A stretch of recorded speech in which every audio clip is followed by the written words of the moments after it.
ocasião que eu achei muito interessante, que eu estava chegando na casa dele e ele estava na cozinha, ele estava em pé na cozinha.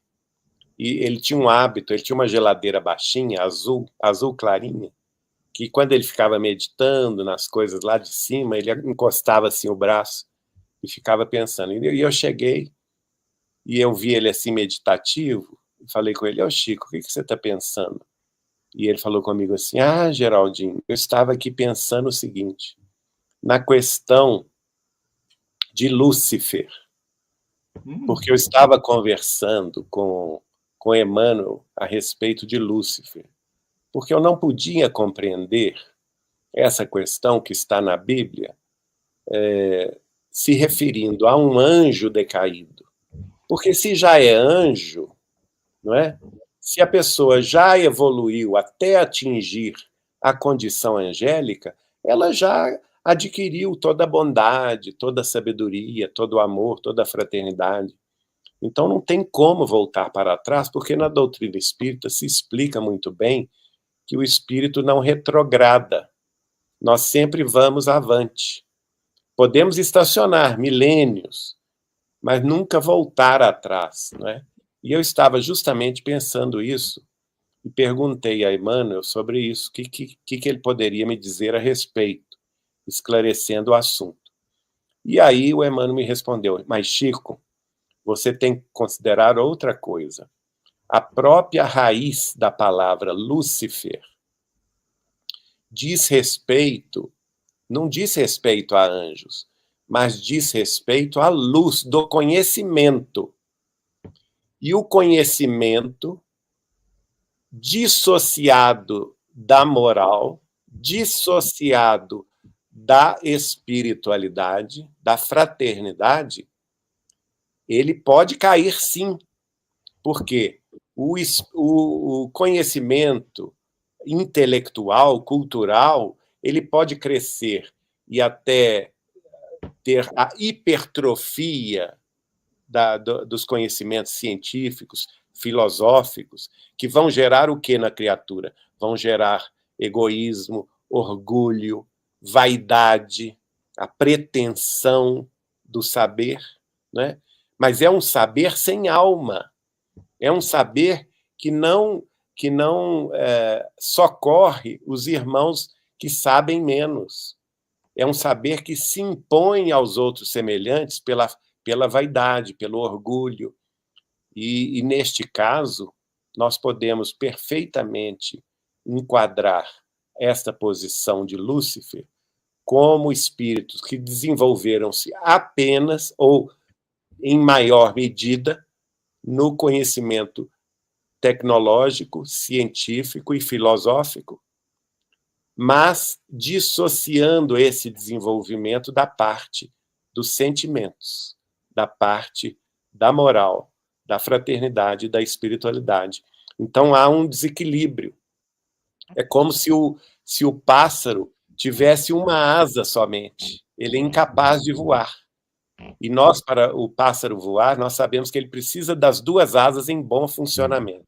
Sim. Aí o Emmanuel disse para o Chico: então, Chico, para exemplo, eu vou lhe dar o seguinte: nós podemos muito bem situar a Alemanha do século XX como a representação máxima de Lúcifer, porque no século anterior, na Alemanha, nós tivemos a evolução do pensamento humano extraordinariamente alto, através dos filósofos extraordinários como Schiller, através de músicos extraordinários, não é? Ou da proximidade da Alemanha, como Beethoven, como Mendelssohn, como vários outros, Brahms, e autores de peças, de livros teatrais e também de literatura.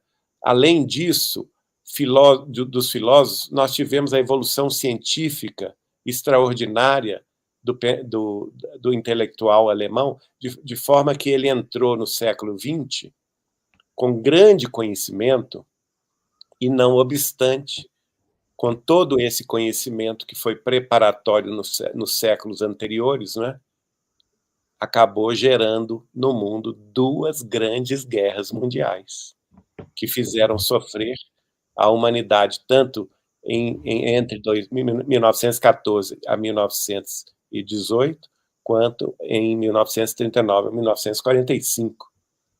Então, vejam bem, eu achei essa explicação do Chico extraordinária a respeito da nossa provável queda. Nós podemos ter a provável queda, não é?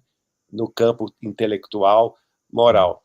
Mais tarde, eu entrevistei o Chico sobre isso, perguntando a ele o seguinte: Chico, me diga, nós sabemos que a doutrina espírita de Kardec, ela tem tríplice aspecto.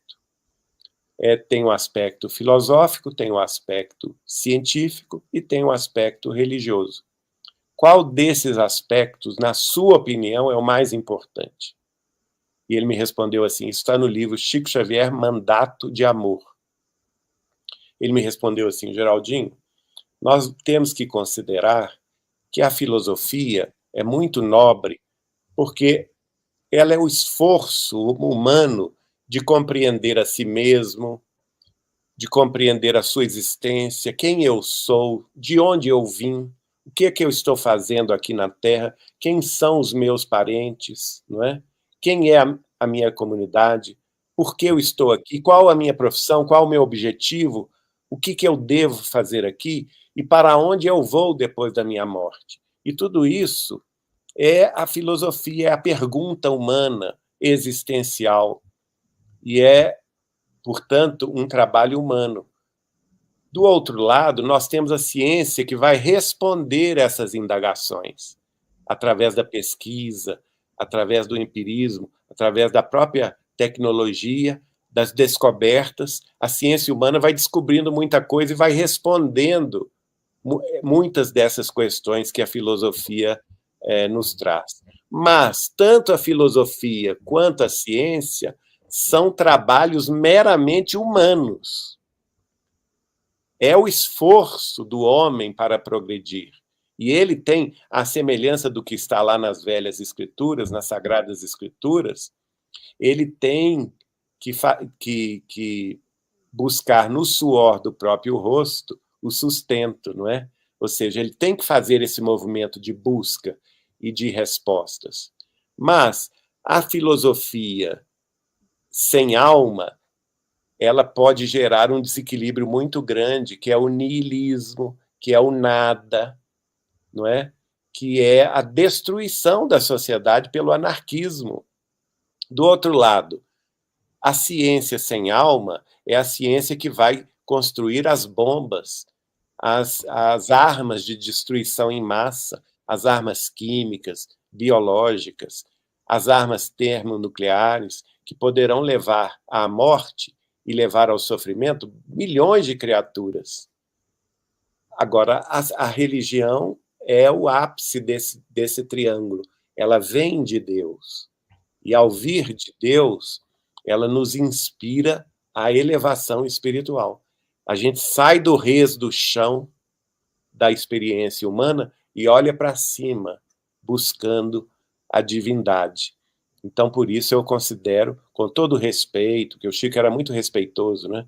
Com todo respeito às opiniões em contrário, eu considero que, no caso do Espiritismo, a figura central de nosso Senhor Jesus Cristo, o evangelho do mestre de amor e de sabedoria, que ele personificou tão bem nas suas obras, e que nós hoje estudamos no Novo Testamento de Jesus, para nós é o ponto crucial do ensinamento espírita cristão, que devemos acolher como um convite à nossa espiritualização própria.